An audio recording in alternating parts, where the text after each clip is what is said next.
She lost her husband, and just when she thought the pain couldn't cut deeper, his family showed her the door. No warmth, no explanation, just silence and shame. With nowhere to go, 2 children in her arms, and no clue what waited on the other side of despair, she walked away, thinking it was over. But what she didn't know was that her late husband left behind more than memories. He left her $200 million and a secret that would make her in-laws regret everything. Hey everyone, welcome back. Or if this is your first time, welcome to a space where true stories come alive and every twist has a purpose. Today's story is one of betrayal, survival, and poetic justice. A young widow, thrown away like she meant nothing. But fate had other plans.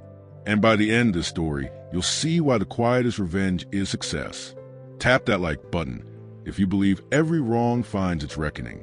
Subscribe and turn on the bell, because you don't want to miss these emotional, real-life, inspired journeys. Comment below, what would you do if your in-laws kicked you out after losing your spouse?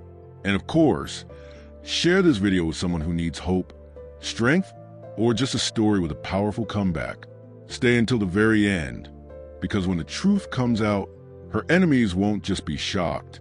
They'll be begging for forgiveness. Let's begin. Unaware of her $200 million inheritance, her in-laws threw her and her twins out after husband died. The rain hammered against the windshield as Ava Whitman watched her husband's family throw the last of her belongings onto the muddy driveway. Her 3-year-old twins, Zoe and Liam, pressed their faces against the back seat window of her beaten Honda, their innocent eyes wide with confusion. "Mommy, why are Grandma and Grandpa throwing our toys in the mud?"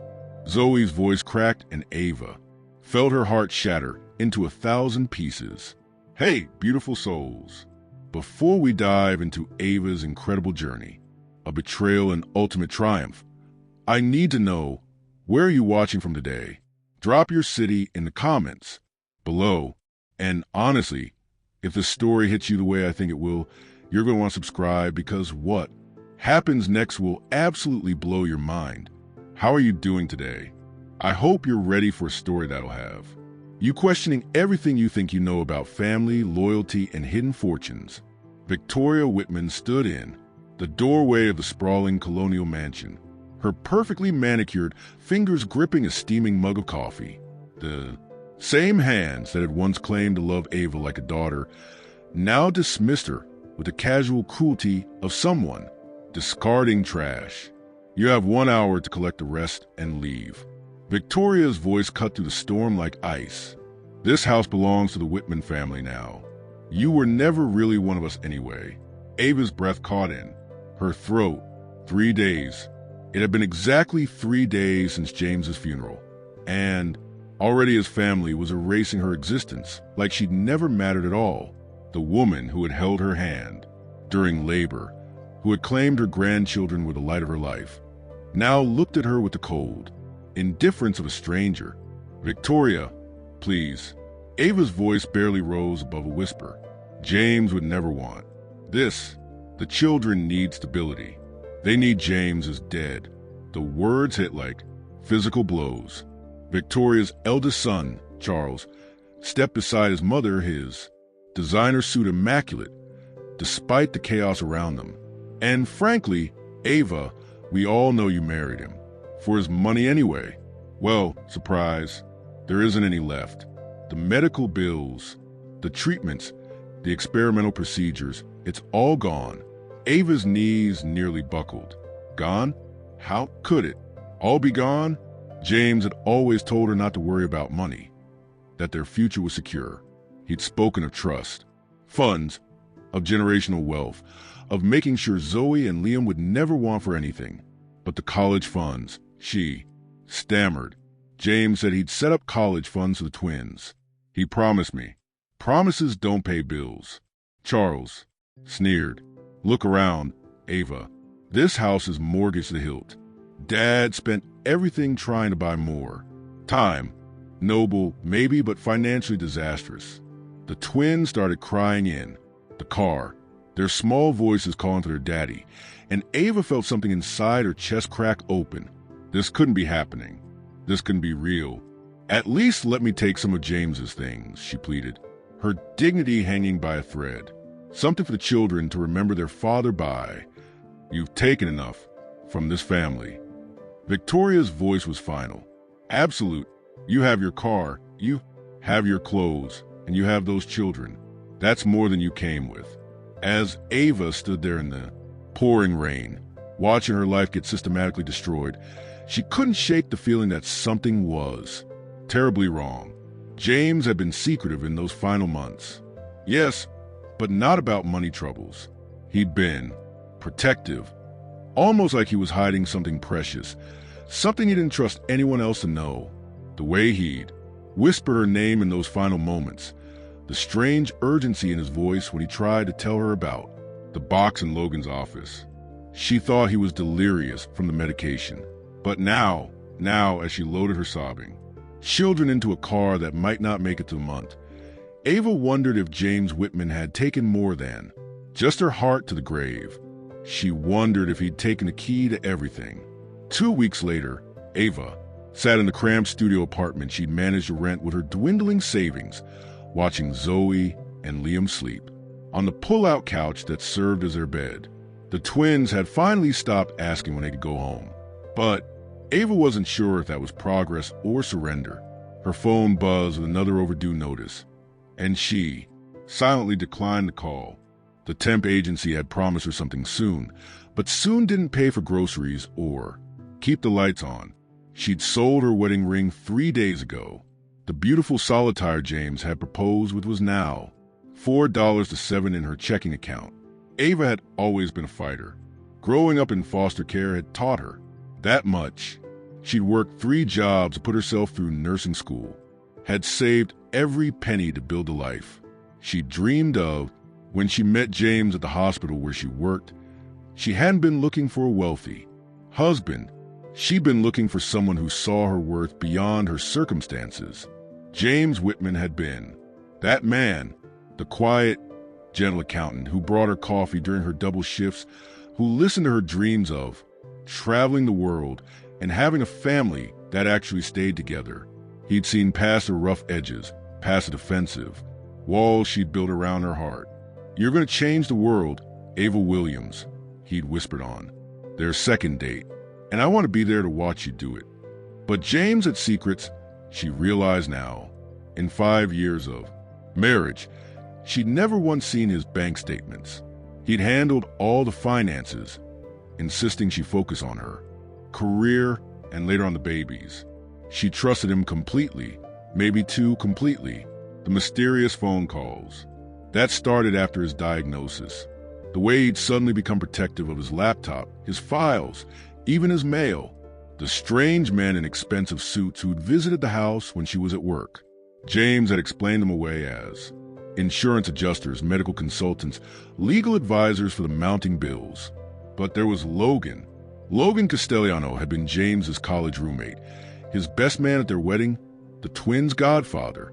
He was also the only person from James's life who hadn't attended the funeral. Ava had called him twice, left voicemails, but he'd never responded. Strange for a man who used to call James every Sunday without fail. Zoe stirred on the couch, her small hand reaching out. "Daddy," she whispered, still half asleep. Ava's heart clenched. "No, baby, it's Mommy. Is Daddy coming back?" The question hung in the air like a physical weight. Ava had been honest with the twins about death, as honest as you could be, with 3-year-olds. But how do you explain to children that their father is gone forever, especially when you're not entirely sure what else he might have taken with him? "No, sweetheart," Ava whispered, smoothing Zoe's curls.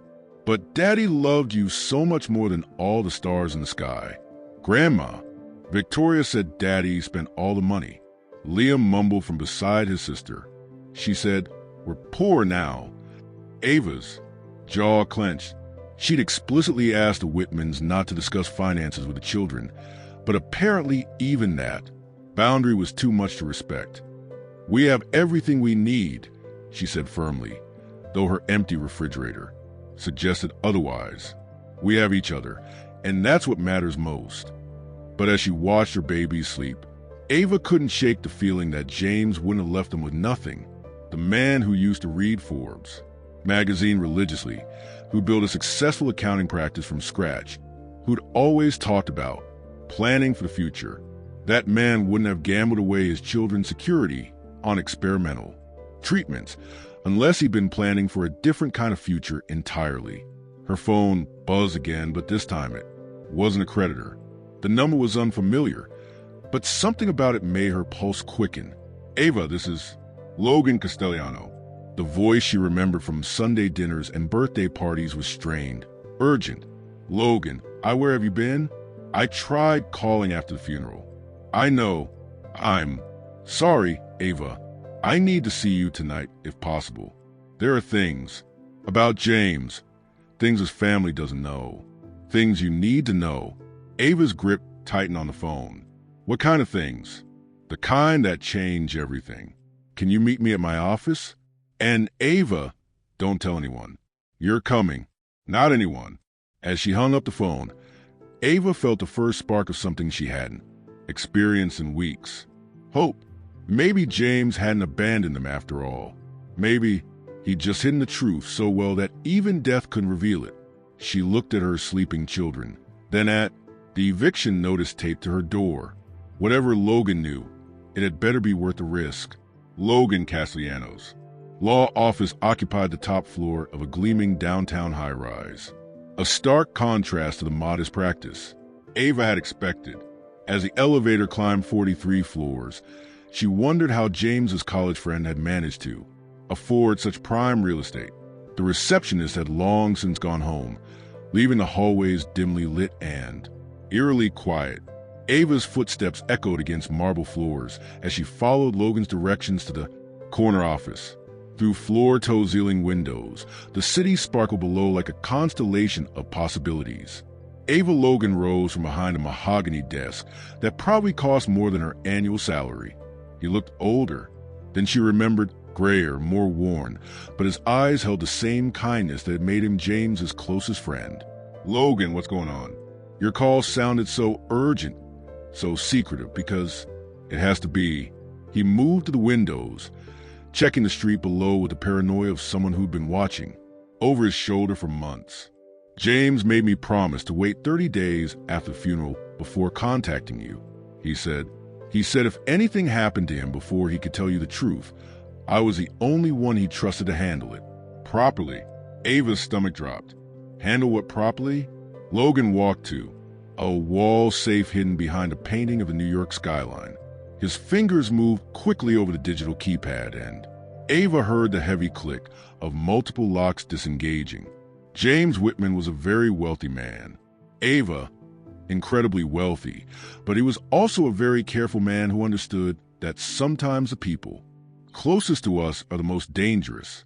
He turned back to her, holding a thick manila envelope and what looked like a safety deposit box key. His family knew about the accounting practice, the modest investments, the house. What they didn't know was that James had been quietly building a fortune for the past 15 years. Real estate acquisitions, cryptocurrency investments made long before they went mainstream, patent royalties from software he developed in college, all of it hidden, all of it protected. Ava sank into the leather chair across from his desk. That's impossible. I would have known. We were married for 5 years. James was protecting you and protecting Zoe and Liam. Logan's voice grew heavy with emotion. Ava, your husband was worth over $200 million when he died. Every penny of it is yours now. The words hit her like a physical blow. $200 million. While she'd been counting quarters for the laundromat, while she'd been selling her jewelry to buy groceries, while Victoria Whitman had been calling her a gold digger who'd gotten exactly what she deserved. I don't understand, she whispered. Why the secrecy? Why let me think we were broke? Why let his family throw us out like garbage? Logan's expression darkened because James discovered something about his family in those final months, something that made him realize they couldn't be trusted with, the knowledge of his real wealth. He slid the envelope across the desk to her. This contains everything. Bank Statements, investment portfolios, property deeds, trust fund documents for the twins. But Ava, there's something else. Something James uncovered that you need to see. Ava's hands trembled as she opened the envelope. The first document was a bank statement with a balance that made her dizzy. $47, $329, 84723. Music cents. And that was just one account. Keep looking, Logan said quietly. She flipped through property deeds for houses in Hamptons, Napa Valley, Aspen, stock certificates, investment reports showing consistent returns that would have made Warren Buffett proud. And then at the bottom of the pile, a private investigator's report with her mother-in-law's photo paperclip to the front. Logan, what is this? James hired a PI when he started getting sick. He wanted to make sure his family would take care of you and the twins if something happened to him. What the investigator found? Logan shook his head.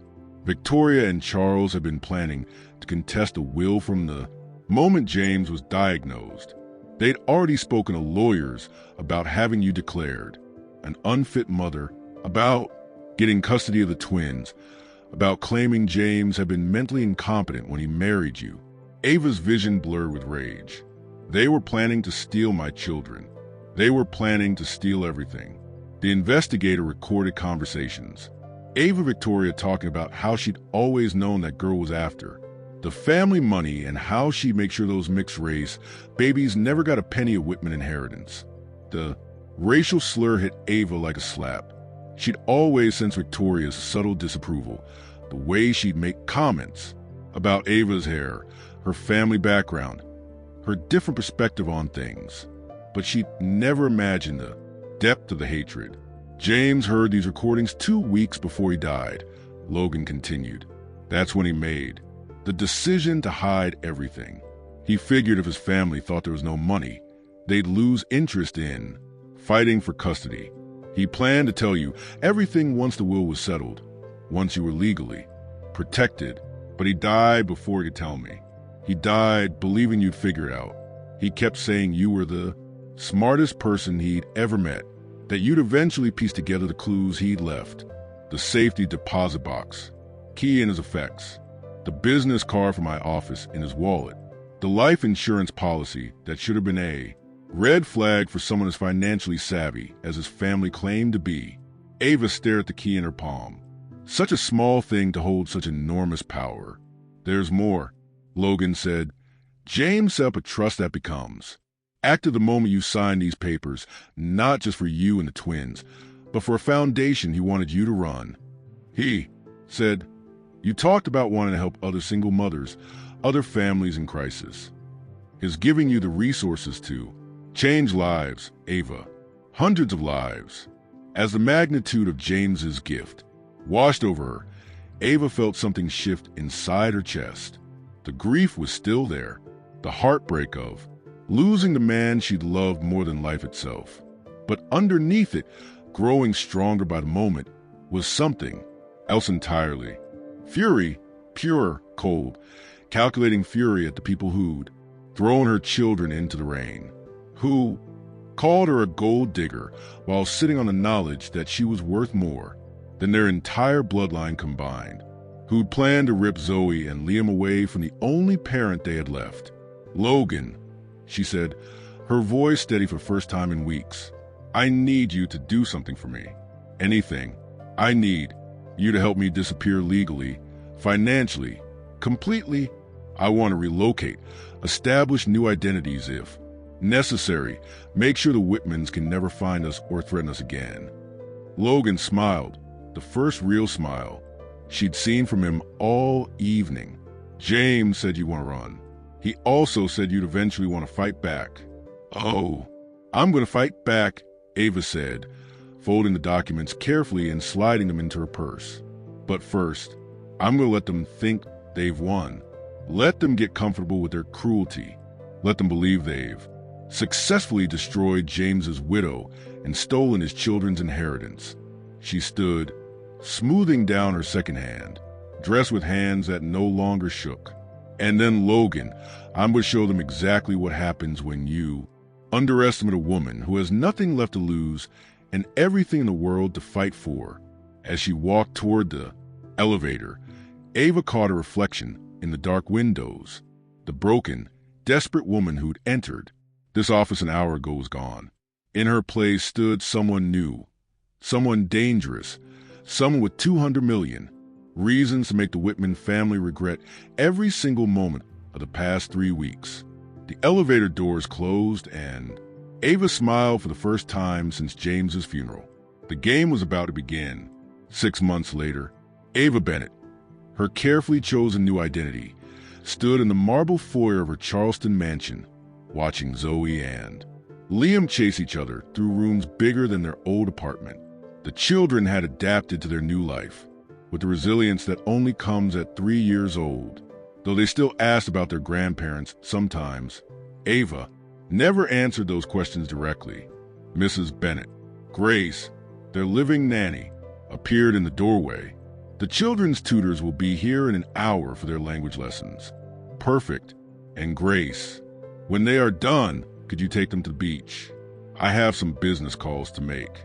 Business calls. That was one way to describe the careful orchestration of revenge she'd been planning for months. Through Logan's connections and her new unlimited resources, Ava had been quietly gathering intelligence on the Whitman family.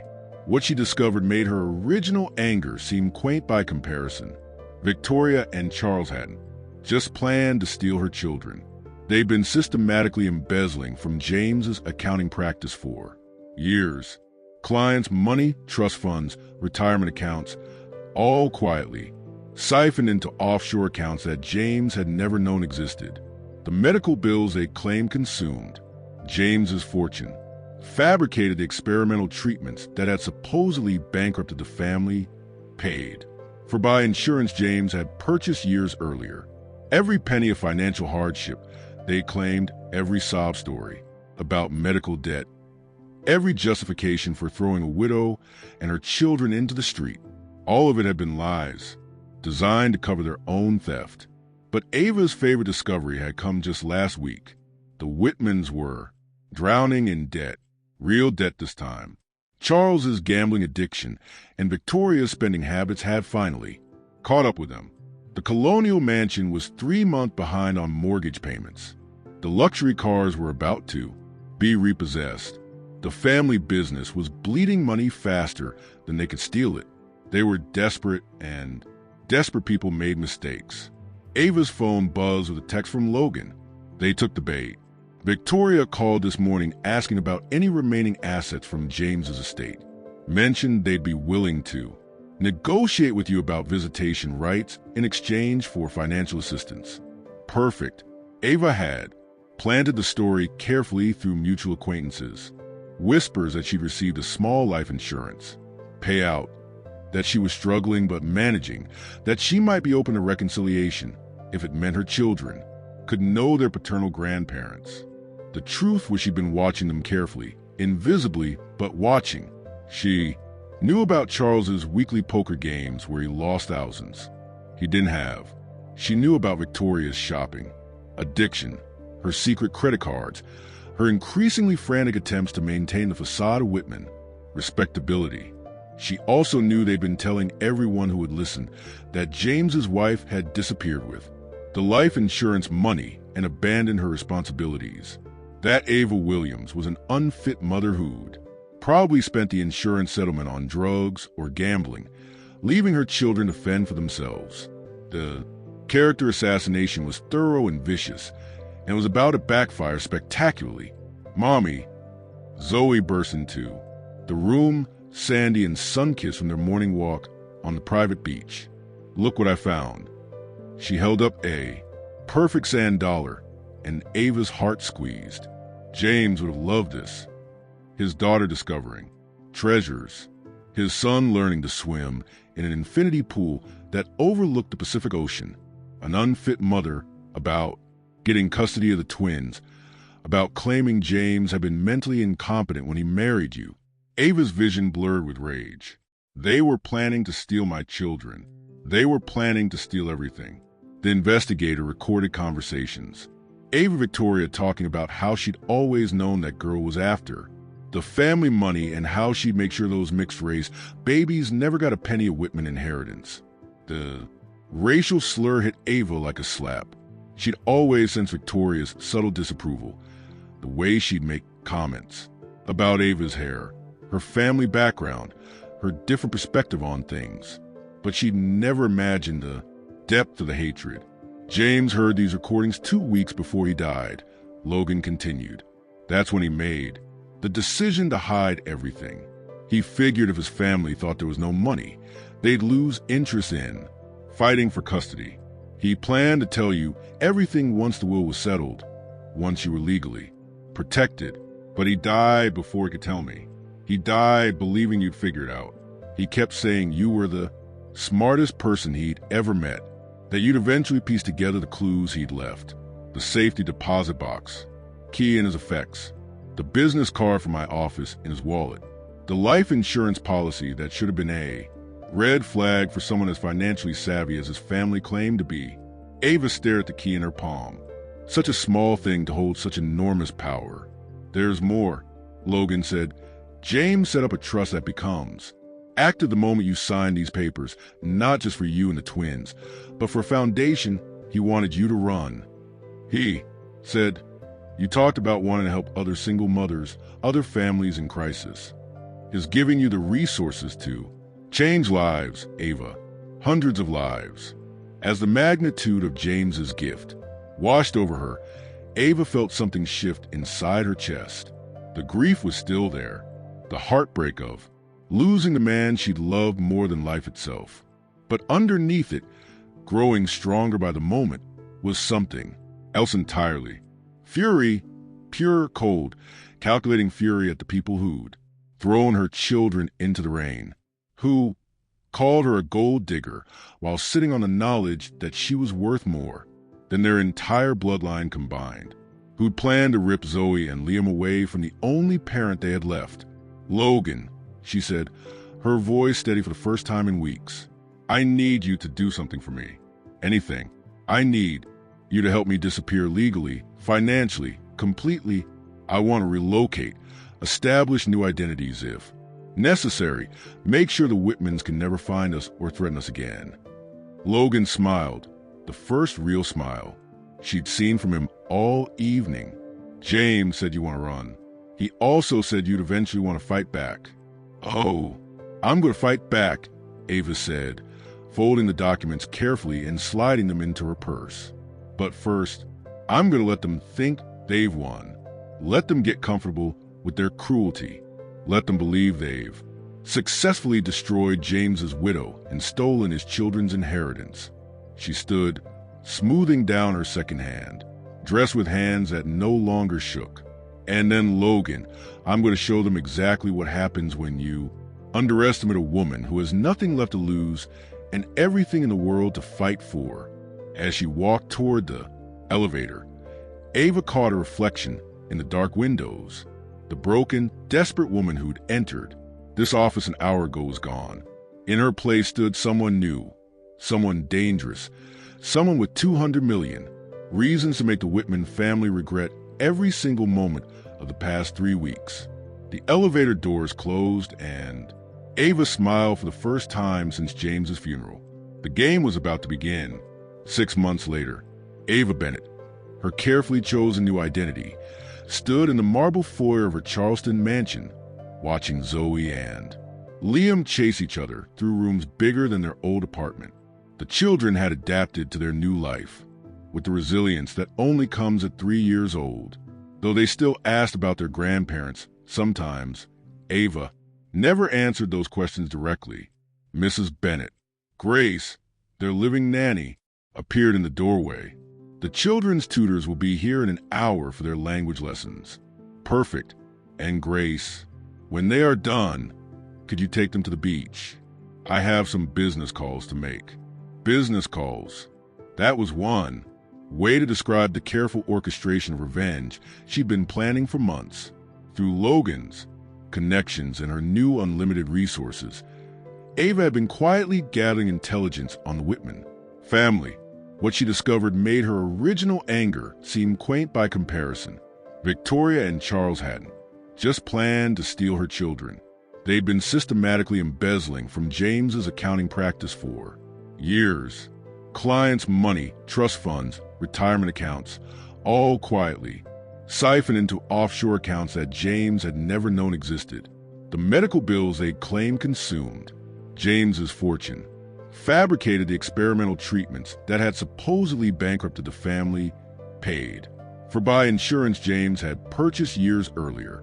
Every penny of financial hardship, they claimed, every sob story about medical debt, every justification for throwing a widow and her children into the street, all of it had been lies, designed to cover their own theft. But Ava's favorite discovery had come just last week. The Whitmans were drowning in debt. Real debt this time. Charles's gambling addiction and Victoria's spending habits had finally caught up with them. The colonial mansion was 3 months behind on mortgage payments. The luxury cars were about to be repossessed. The family business was bleeding money faster than they could steal it. They were desperate, and desperate people made mistakes. Ava's phone buzzed with a text from Logan. They took the bait. Victoria called this morning asking about any remaining assets from James's estate. Mentioned they'd be willing to negotiate with you about visitation rights in exchange for financial assistance. Perfect. Ava had planted the story carefully through mutual acquaintances. Whispers that she'd received a small life insurance payout, that she was struggling but managing, that she might be open to reconciliation if it meant her children could know their paternal grandparents. The truth was she'd been watching them carefully, invisibly, but watching. She knew about Charles's weekly poker games where he lost thousands he didn't have. She knew about Victoria's shopping, addiction, her secret credit cards, her increasingly frantic attempts to maintain the facade of Whitman, respectability. She also knew they'd been telling everyone who would listen that James's wife had disappeared with the life insurance money and abandoned her responsibilities, that Ava Williams was an unfit motherhood, probably spent the insurance settlement on drugs or gambling, leaving her children to fend for themselves. The character assassination was thorough and vicious, and was about to backfire spectacularly. Mommy, Zoe burst into the room, Sandy and sun-kissed from their morning walk on the private beach. Look what I found. She held up a perfect sand dollar, and Ava's heart squeezed. James would have loved this. His daughter discovering treasures, his son learning to swim in an infinity pool that overlooked the Pacific Ocean. It's beautiful, baby, just like you. Can we call Grandma Victoria and tell her about it? Zoe asked innocently. I miss her hugs. Ava knelt down to her daughter's level, brushing sand from her curls. Sweetheart, sometimes people we love can't be in our lives anymore. But that doesn't mean we stop loving them, okay? Because they were mean to us. Out of the mouths of babes, because they forgot how to love us back. That evening after the children were asleep, Ava sat at her home office reviewing the latest reports from the private investigators she'd hired. The Whitmans had 48 hours before the bank foreclosed on their house. Charles had maxed out his credit cards, trying to cover his gambling debts. Victoria had been secretly selling family heirlooms just to pay for groceries. They were exactly where Ava wanted them. Her secure phone rang, Logan's number. Ava, they getting desperate. Victoria called again this afternoon, practically begging for a meeting. She says she wants to make things right for the sake of the children. What did you tell her? That I'd pass along the message to my client, but that Mrs. Williams has been difficult to reach lately. I may have implied that you've been drinking heavily, struggling with depression, possibly involved with some unsavory characters. Ava smiled grimly. Let me guess. She was very concerned about her grandchildren's welfare. Suddenly very concerned. I think she smells opportunity. Ava, she's planning something. Good, because so am I. Ava ended the call and walked to the floor to ceiling windows that overlooked the ocean. Somewhere out there, James's family was plotting how to exploit what they thought was her weakness. They had no idea they were walking into a trap that had taken months to construct. Tomorrow, she would begin the final phase of her plan.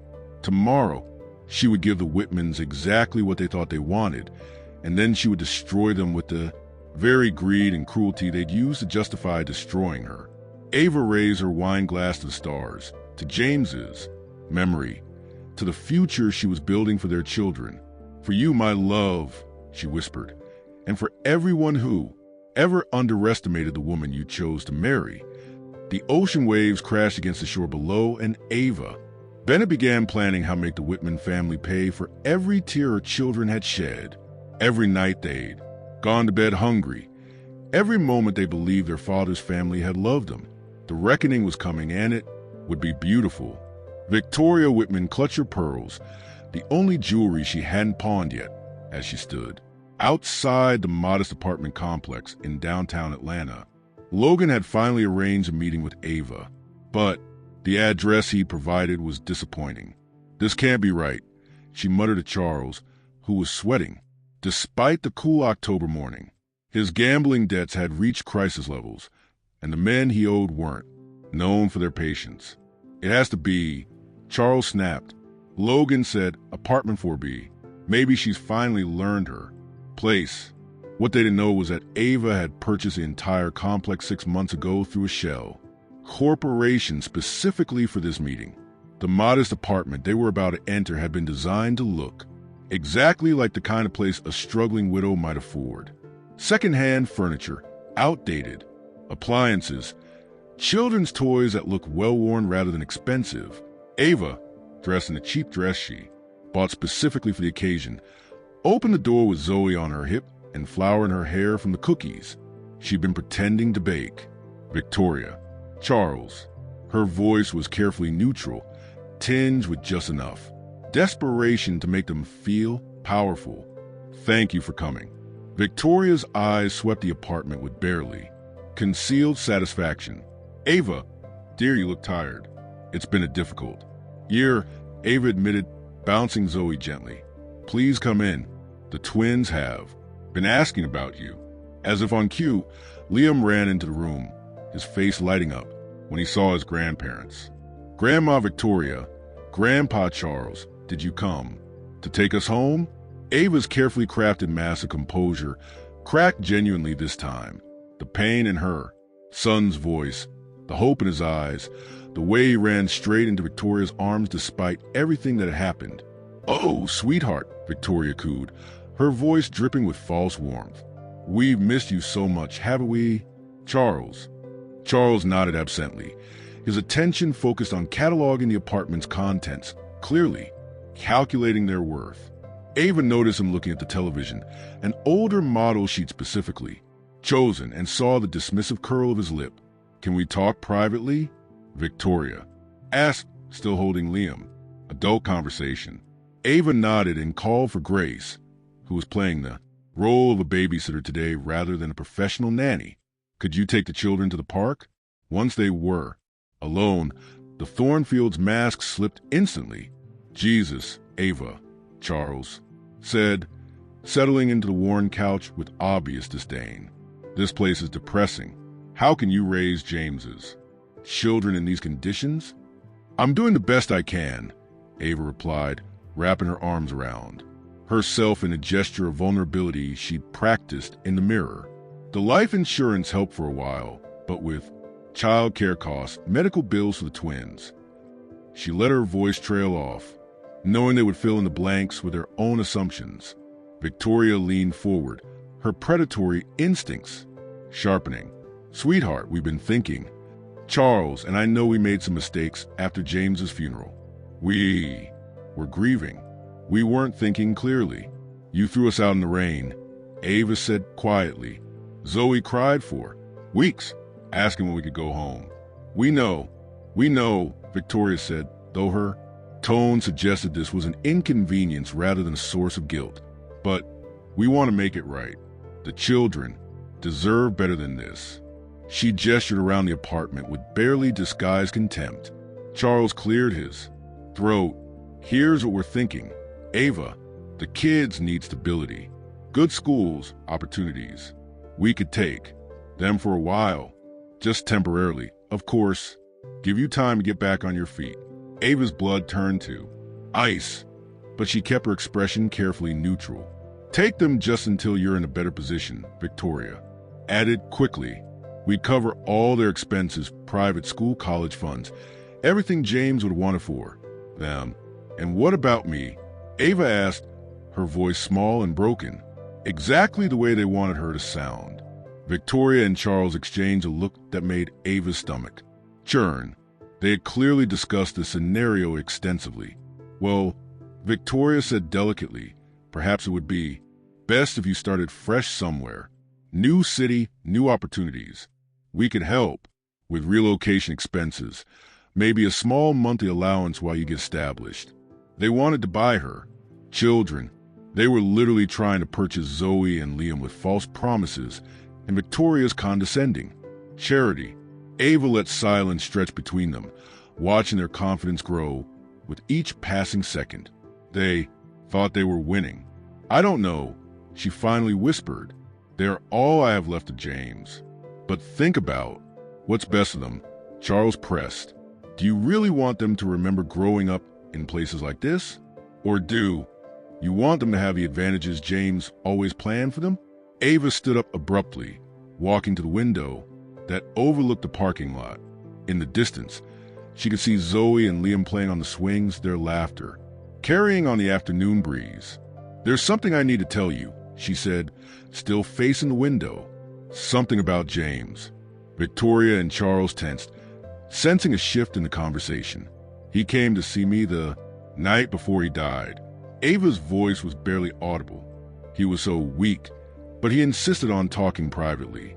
He kept saying there were things I needed to know, things about his family. She turned back to face them, and for just a moment, her mask slipped completely. The Whitmans found themselves looking at a woman whose eyes held secrets that could destroy them. He told me about the embezzlement, Victoria, all of it, the client accounts, the trust funds, the offshore banks. He'd known for months what you and Charles had been doing. The color drained from Victoria's face. Charles looked like he might be sick. That's impossible, Victoria stammered. James never said anything. James was a lot of things, but he wasn't stupid. Ava continued, her voice growing stronger with each word. Did you really think an accountant would notice millions of dollars disappearing from his own practice? Ava, I think there's been some misunderstanding. Charles started, but Ava cut him off. The only misunderstanding was thinking I'd be too grief-stricken and too desperate to figure out what you were really after. She reached into a drawer and pulled out a thick folder. James documented everything. Bank records, wire transfers, forged signatures. He was planning to turn you into the FBI the week after his surgery. Victoria stood up shakily. That's not James' love his family. He would never. James loved his children more than he loved thieves who happened to share his DNA. Ava said coldly, and he loved me enough to make sure I'd have what I needed to protect Zoe and Liam from people exactly like you. She opened the folder and spread the contents across the coffee table. Bank statements, investment portfolios, property deeds, all bearing James's signature and dated months before his death. Charles grabbed the nearest document, his hands shaking as he read. The numbers. This can't be real. James was broke. The medical bills were paid by insurance. Insurance James bought years ago specifically because he knew his family couldn't be trusted with the truth about his wealth. Ava walked to another drawer and pulled out a small recording device. He also knew you'd try to take his children away from me. So he made sure I'd have evidence of exactly what kind of people you really are. She pressed play and Victoria's voice filled the room. Those mixed-race babies never got a penny of Whitman. Inheritance. James must have been out of his mind when he married that gold-digging Victoria's knees gave out, and she collapsed back onto the couch. Charles was hyperventilating. 23 recorded conversations, Ava said conversationally. Hours of you two planning how to steal from James's clients, how to frame me as an unfit mother, how to make sure my children grew up believing their father had left them with nothing. She leaned forward, her voice dropping to a whisper that somehow sounded more threatening than any scream. But here's the thing, Victoria. James didn't leave us with nothing. He left us with everything. $200 million in assets, trust funds that will make Zoe and Liam richer than your entire bloodline has ever dreamed of being, and a foundation that's going to help thousands of families who've been victims of people exactly like you. The apartment fell silent, except for Victoria's labored breathing and Charles's whispered curses. So, here's what's going to happen, Ava continued, straightening up and smoothing her cheap dress. You're going to walk out of here and never contact my children again. You're going to face the consequences of your theft and your fraud and your cruelty. And you're going to do it knowing that the woman you threw out in the rain, the woman you called a gold digging, is worth more money than you've ever seen in your miserable lives. Victoria found her voice, though it came out as a croak. You can't prove any of this. James is dead. These documents could be forged. Try me, Ava said simply. I have the best lawyers money can buy. Victoria, I have forensic accountants who've been tracking every penny you've stolen. I have private investigators who know about Charles's gambling debts, about your shopping addiction, about the men who've been calling your house looking for payment. Charles stood up, suddenly, his face red with rage and desperation. You vindictive James is rolling in his grave knowing what you've become. Ava smiled, the first genuine smile she'd worn all day. No, Charles. James is at peace, knowing that his children are safe, loved, and protected from people who would sell them for gambling money and designer handbags. As the Whitman stumbled toward the door, Ava called out one final time. Oh, and Victoria, tell everyone at the country club that Ava Bennett sends her regards. They'll be reading about the Whitman family's financial crimes in the newspaper tomorrow morning. The door slammed behind them, leaving Ava alone in the carefully staged apartment that had served its purpose perfectly. She walked to the window and watched Victoria and Charles stumble to their car, their world crumbling around them with each step. Her phone buzzed with a text from Logan. FBI raid scheduled for tomorrow at dawn. Are you ready for this? Ava looked at the photos of Zoe and Liam on the mantelpiece, pictures taken at their real home in rooms filled with love and laughter and toys that would make other children weep with envy. She typed back, I've been ready since the night they threw my babies out in the rain. Justice was coming for the Whitman family, and Ava Bennett was going to enjoy every second of watching them fall. The FBI raid on the Whitman estate made national news. Ava watched the coverage from her Charleston mansion, Zoe and Liam playing with their new puppy on the beach below, while their world exploded across every major network. The images were devastating. Victoria led away in handcuffs. Charles's mugshot, federal agents carrying boxes of evidence from a colonial house that had once symbolized everything the Whitman name represented. Mrs. Bennett. Grace appeared in the doorway of Ava's office, her expression troubled. There's been developments. Ava muted the television, though she kept her eyes on the screen where a reporter was detailing the scope of the Whitman family's embezzlement scheme. What kind of developments? Logan called. He says Victoria made bail this morning and she's made some phone calls. Ava's blood chilled. What kind of phone calls? To Child Protective Services, to the Oregon State Police, to anyone who would listen. Grace's voice was barely above a whisper. She's claiming you kidnapped the children, that Ava Williams disappeared with them 6 months ago, and that no one has been able to locate Zoe and Liam since. The words hit Ava like physical blows. Of course, Victoria would play the one card that could actually threaten everything Ava had built. She's telling them that Ava Williams is a drug addict who's been missing for months.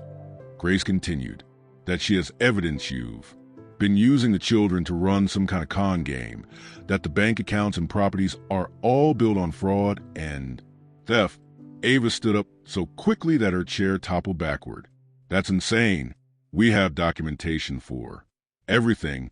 Documentation for Ava Bennett. Grace said, quietly, a woman who didn't exist until 6 months ago. A woman whose background, when anyone digs deep enough, has some very convenient holes. The room spun around Ava as the full scope of the trap became clear. In her quest for revenge, in her careful construction of a new identity to protect her children, she'd created exactly the kind of inconsistencies that would look suspicious to authorities who didn't know the full story. Her phone rang. Logan's number. Ava, where? Are you right now? Exactly. Where are you? At home. Charleston. Why? Because I just got word that Oregon CPS has issued an emergency custody order for Zoe and Liam. They are working with California authorities to locate you. Victoria convinced them that you're an unstable woman who's been living under a false identity, potentially trafficking children or using them in some kind of elaborate fraud scheme. Ava took a deep breath, straightened her shoulders, and opened the door to face the representatives of a system that had failed her as a child and was now poised to fail her children.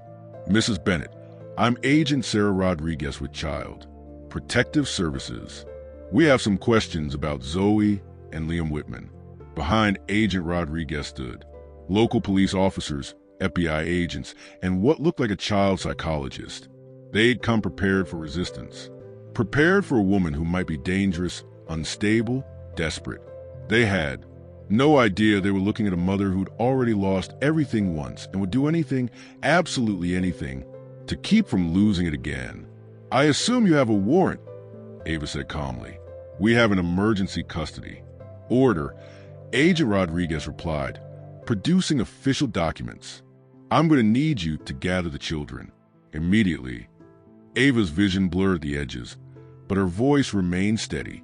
And if I refuse, then we'll be forced to involve law enforcement in removing them from the premises. Ava looked past the agents to where Zoe and Liam were building their sand castle, their small voices calling out to each other in the language of children who felt safe and loved and protected. In a few minutes, they would learn that safety was an illusion, that the adults who claimed to have their best interests at heart could rip their world apart with a few pieces of paper and some carefully constructed lies. Agent Rodriguez, Ava said quietly, before you destroy my children's lives based on the testimony of a woman who's currently under federal indictment for embezzlement and fraud, I need you to consider something. I understand this is difficult, but we have to follow protocol. The woman who filed this report threw Zoe and Liam out of their home 3 days after their father's funeral. Ava continued, her voice growing stronger. She called the mixed-race bastards who would never deserve their father's inheritance. She planned to contest their father's will and have me declare an unfit mother so she could steal their trust funds. Agent Rodriguez's expression flickered with uncertainty. Those are serious allegations, but right now we need to focus on the children's immediate safety. Their immediate safety is with their mother in the home their father's money purchased for them, surrounded by people who love them unconditionally. Ava said fiercely, what you're about to do, traumatize 2 3-year-old children by ripping them away from the only stability they've known. That's child abuse. Agent Rodriguez, that's the real crime here. As Ava spoke, she could see some of the agents exchanging glances, could sense the doubt creeping into their certainty. But protocol was protocol, and Victoria Whitman had constructed her lies too carefully, too convincingly. I need to see the children. Now, Agent Rodriguez said, though her voice had lost some of its official authority. Ava stepped aside, knowing that resistance would only make things worse for Zoe and Liam. As the agents filed past her toward the beach, she wondered if James was watching from wherever souls go when they leave this world. If he was, she hoped he could forgive her for what she was about to let happen to their babies.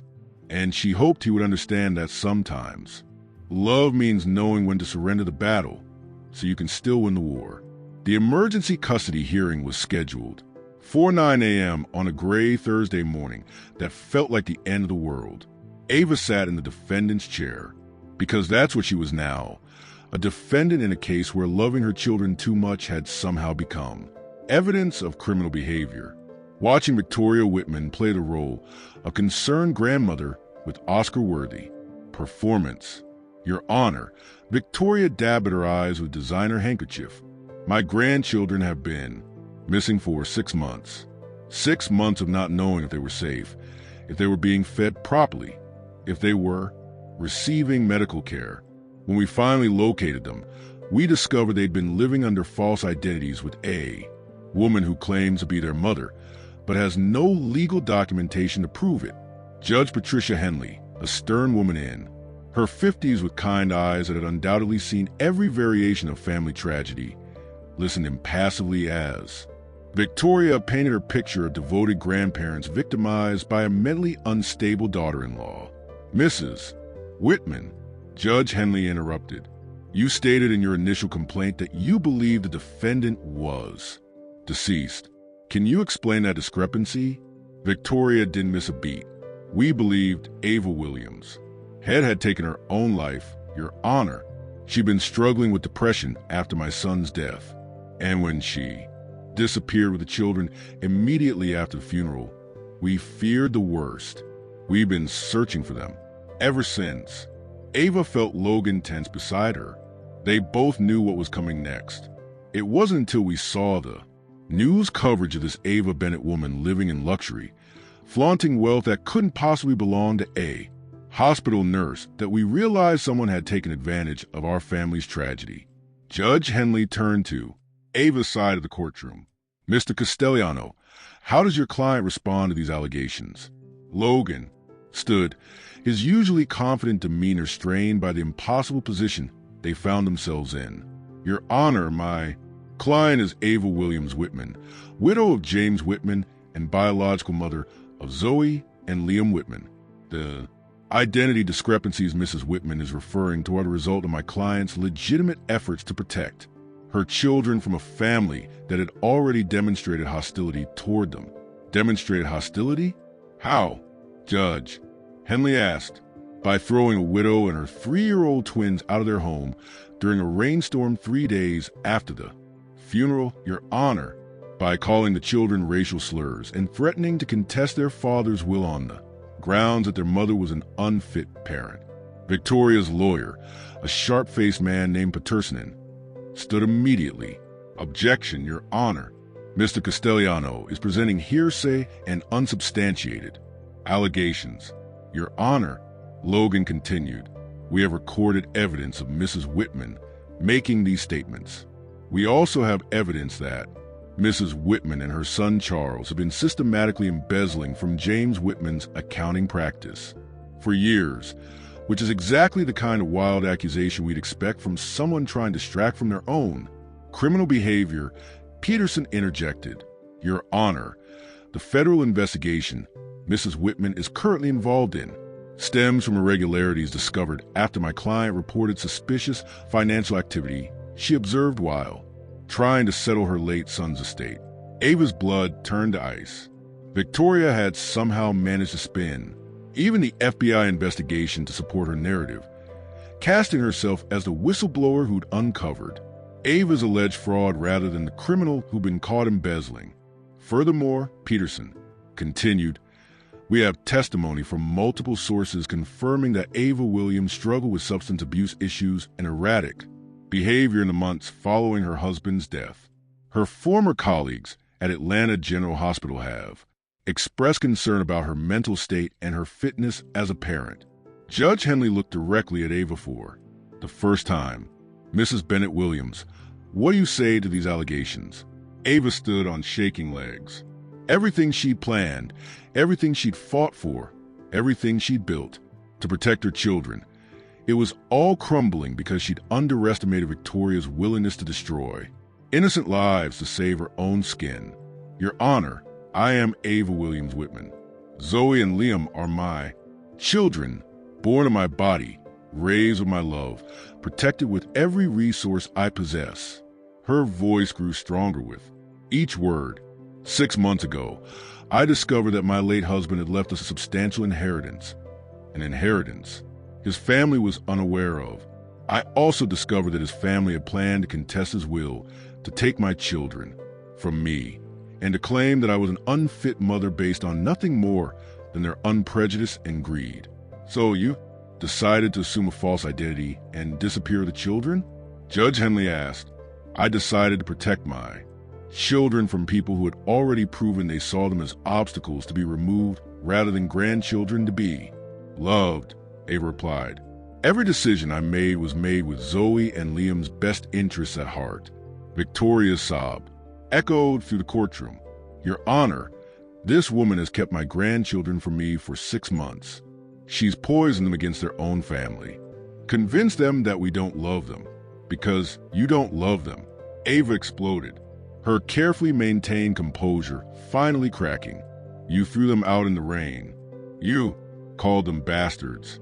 You planned to steal their inheritance and ship me off to God knows where so you could raise them to believe their mother abandoned them. Order. Judge Henley's gavel crashed down.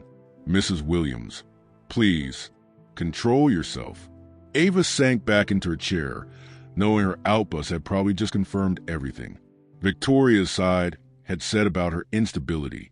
Logan leaned over to whisper in her ear. Ava, I need you to stay calm.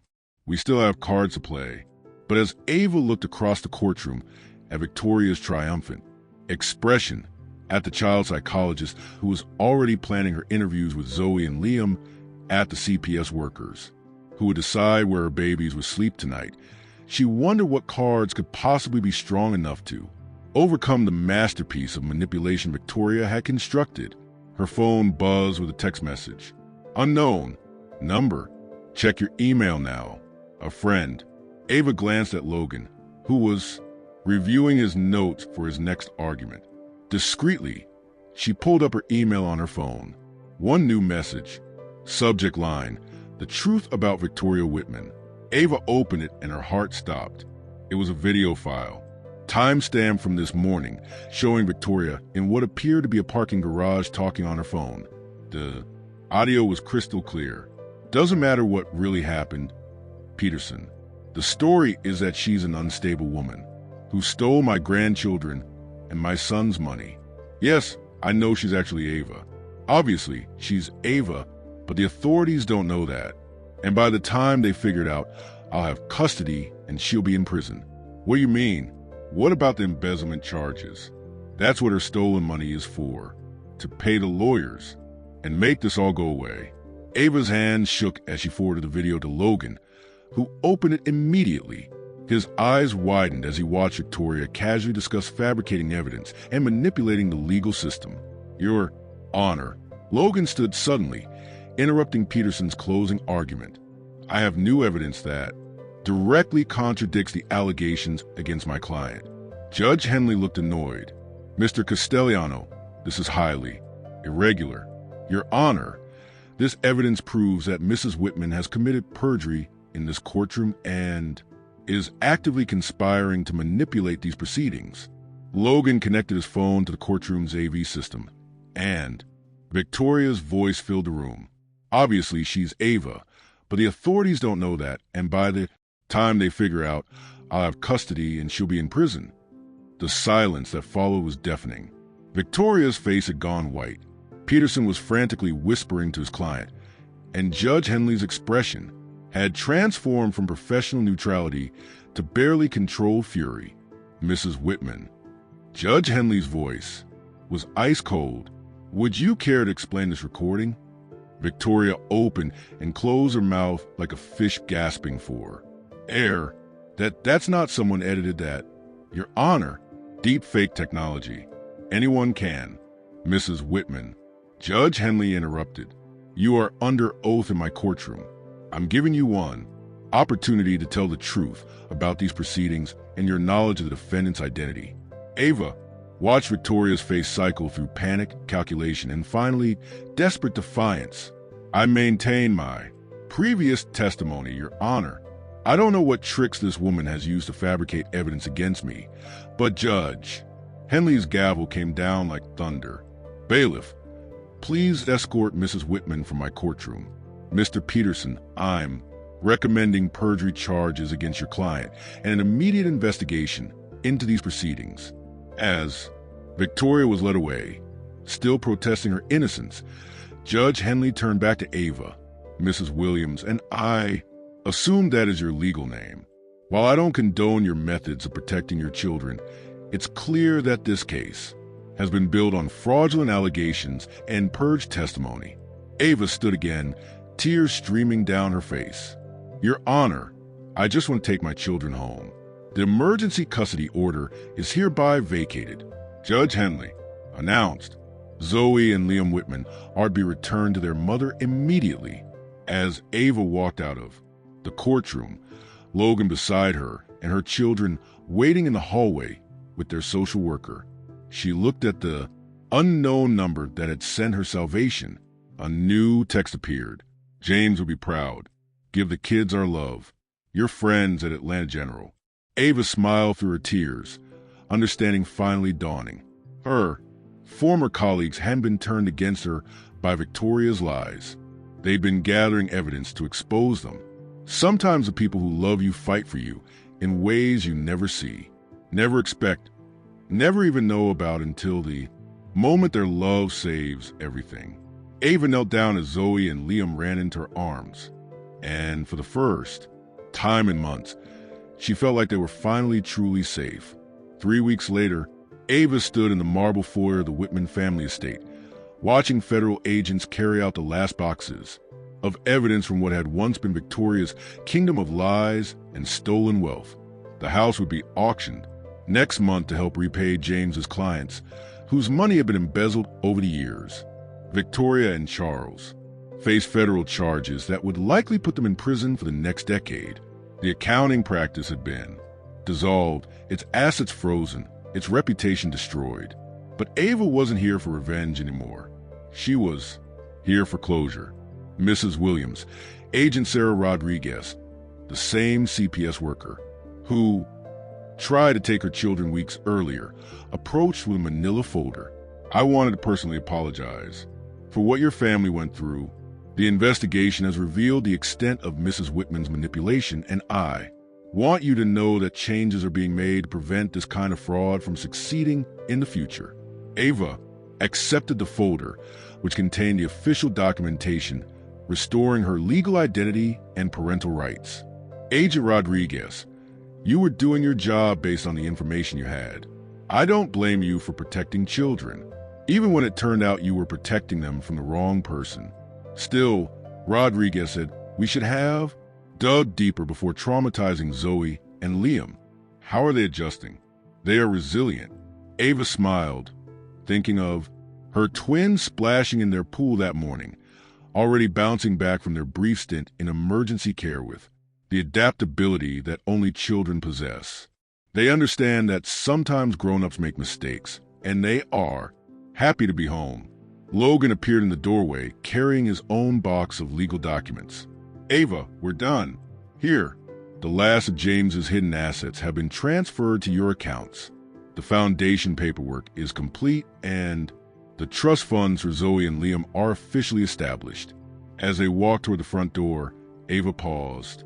At the family portrait that still hung in the hallway, James is a teenager flanked by his parents and Charles. All of them smiling for the camera with the practiced warmth of people who never doubted their place in the world. You know what the saddest part is?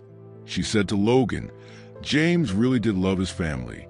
Despite everything they did, despite all the stealing and lying and cruelty, he still hoped they could be better than they were.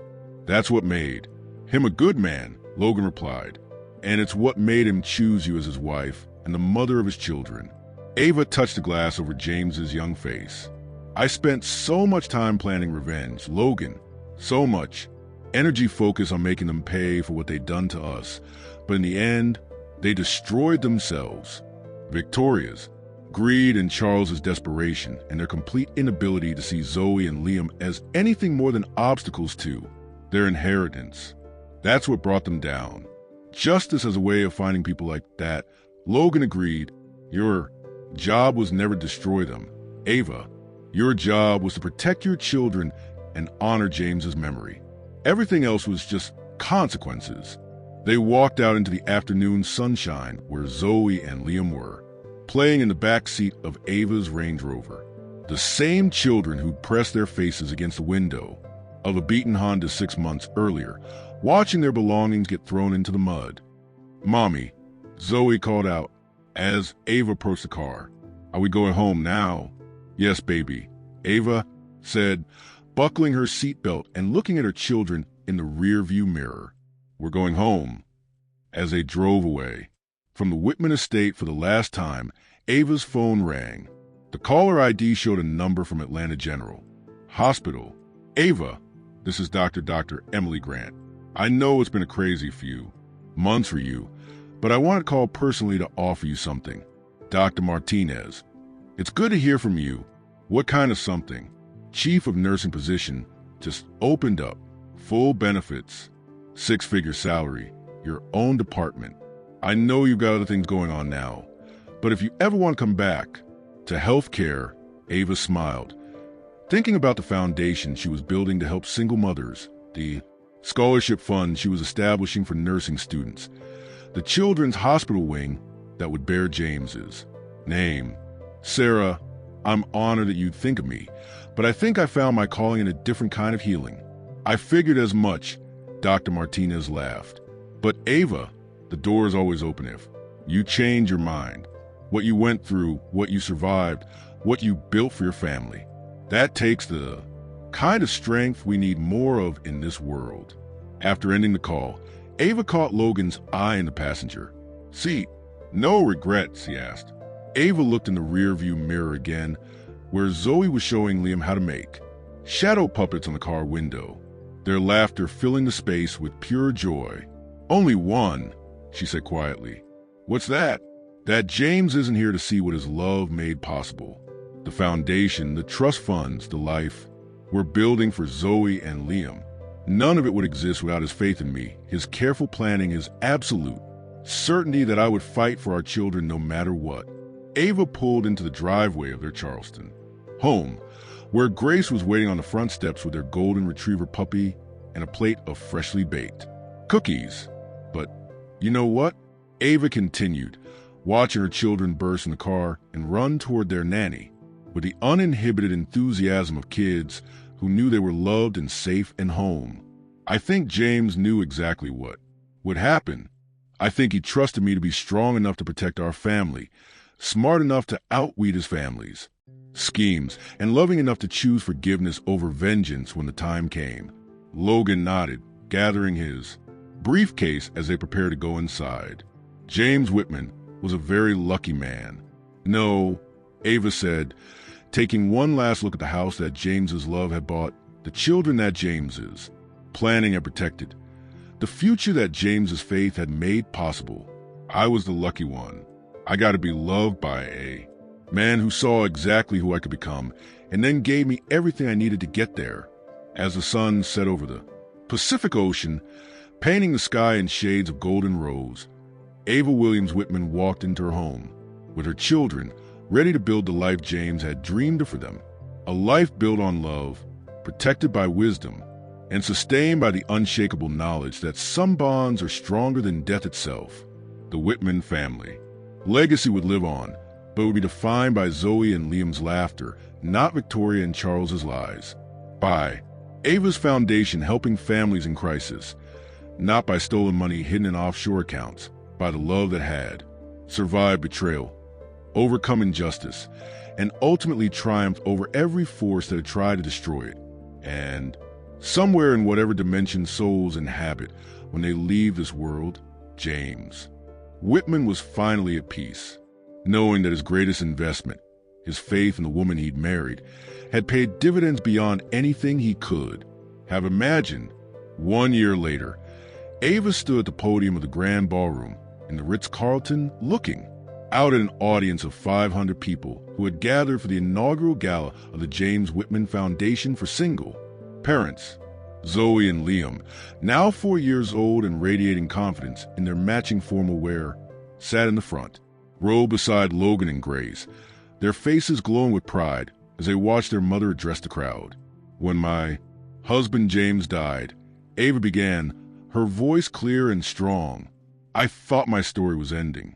I was a widow with 2 small children, no family support, and what I believed were very limited resources. She paused, looking directly at Zoe and Liam, who waved enthusiastically from their seats. What I discovered was that James hadn't just left me money, though he certainly did that. He'd left me something much more valuable, the absolute certainty that I was capable of protecting and providing for our children, no matter what challenges we faced. The audience, a mix of donors, social workers, single parents who've been helped by the foundation, and medical professionals. From Ava's former life, listened intently as she continued. Over the past year, the James Whitman Foundation has provided emergency housing for 847 families, full scholarship funding for 23 single parents completing their nursing degrees, and comprehensive child care support for 156 mothers returning to work after periods of crisis. The applause was thunderous, but Ava held up her hand for quiet. But the numbers don't tell the real story. The real story is Michelle, a single mother of 3 who's now a registered nurse at Children's Hospital Chicago. It's Jennifer, who left an abusive marriage with nothing but her 2 daughters and is now a certified teacher with her own apartment and a stable future.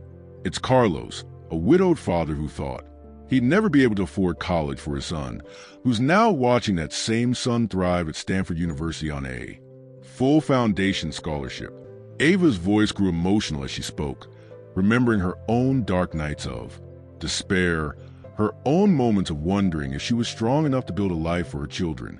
Every family we help, every parent we support, every child who gets to grow up knowing they are loved and protected. That's James's legacy. That's what his love looks like when it's put into action in the world. The audience rose to their feet, applauding not just Ava's words, but the transformation they represented. A woman who'd been thrown away like garbage, now commanding a room full of influential people, directing millions of dollars toward helping others, building something lasting and beautiful from the ashes of her own tragedy. As Ava stepped down from the podium, she was immediately surrounded by people who wanted to shake her hand, share their stories, offer their support for the foundation's work. But her eyes were only for Zoe and Liam, who had somehow escaped Logan's supervision and were now running toward her with arms outstretched. "Mommy, you were amazing." Zoe threw herself into Ava's arms with 4-year-old abandon. "Did everyone clap because you're the best mommy ever?" Liam asked, wrapping his small arms around Ava's waist. "They clapped because Daddy's love is helping lots of families." Ava explained, kneeling down to their level. "And because sometimes when bad things happen to good people, those good people can use their experience to make sure bad things don't happen to other people.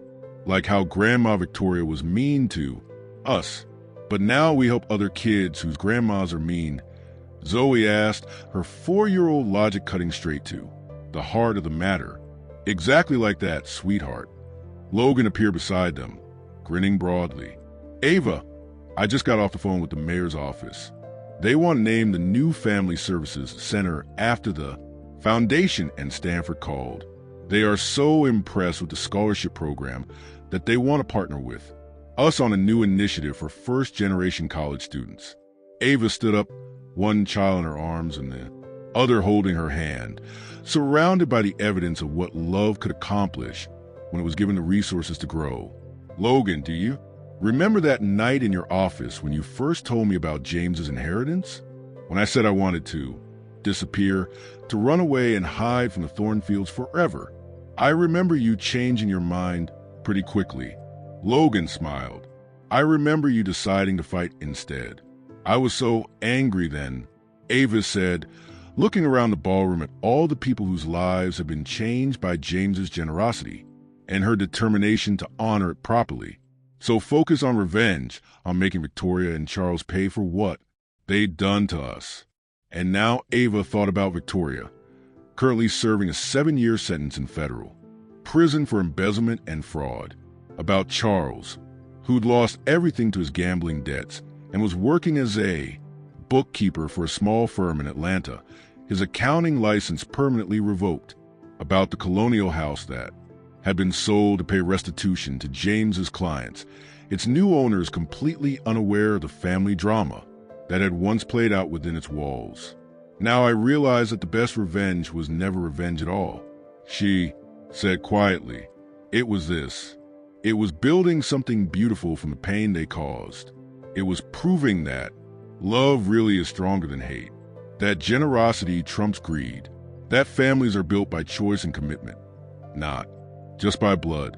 Mommy, Liam tugged on her dress. Can we go home now? I want to show you the picture I drew of Daddy watching us from heaven. Ava's heart squeezed with a familiar mixture of love and loss that would probably always accompany mentions of James. But the pain was softer now, tempered by gratitude for the time they'd had and the legacy he'd left behind. Of course, baby, let's go home. As they drove through the Chicago night toward their Charleston sanctuary, Zoe and Liam chattering about the fancy party and all the important people who wanted to talk to their mommy, Ava felt a deep sense of peace settle over her. James's love had saved them, but more than that, it had transformed them. It had taken a broken family and made them whole, taken tragedy and turned it into triumph, taken suffering and alchemized it into service. Her phone buzzed with a text from an unknown number. Saw the news coverage of the gala. James would be so proud. Congratulations on building something beautiful. Dr. Emily Grant. Ava smiled, thinking about all the people who supported them along the way, all the unexpected allies who'd appeared when they needed them most, all the ways love had multiplied and spread far beyond what any of them could have imagined. Mommy, Zoe said from the back seat, when I grow up, can I help families like you do? You can do anything you want, sweetheart. Daddy made sure of that. And when I grow up, Liam added, I want to be like Daddy and make sure kids always have enough. Money for houses and food and toys. Ava caught Logan's eye in the passenger seat, both of them smiling at the children's innocent but profound understanding of their father's legacy. You know what? Ava said, pulling into their driveway where the ocean waves crashed against the shore in their eternal rhythm of renewal and hope. I think Daddy would like that very much. As they walked into their home, their real home, built on love and protected by truth and sustained by the knowledge that they belonged to each other completely, Ava felt James's presence as clearly as if he were walking beside them.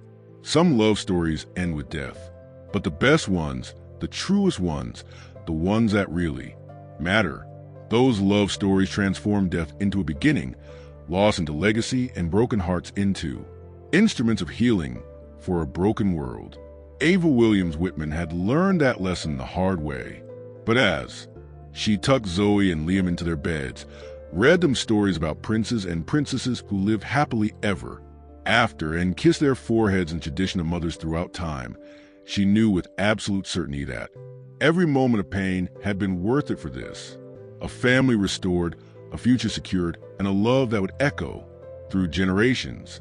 Outside their windows, the Pacific Ocean sang its ancient lullaby of tides and time, of storms weathered and calms restored. And in the master bedroom, where Ava would soon fall asleep, surrounded by photos of the man who'd made it all possible, James Whitman smiled down from frames that held not just his image, but his promise fulfilled. That love, real love, never truly dies. It just finds new ways to change the world.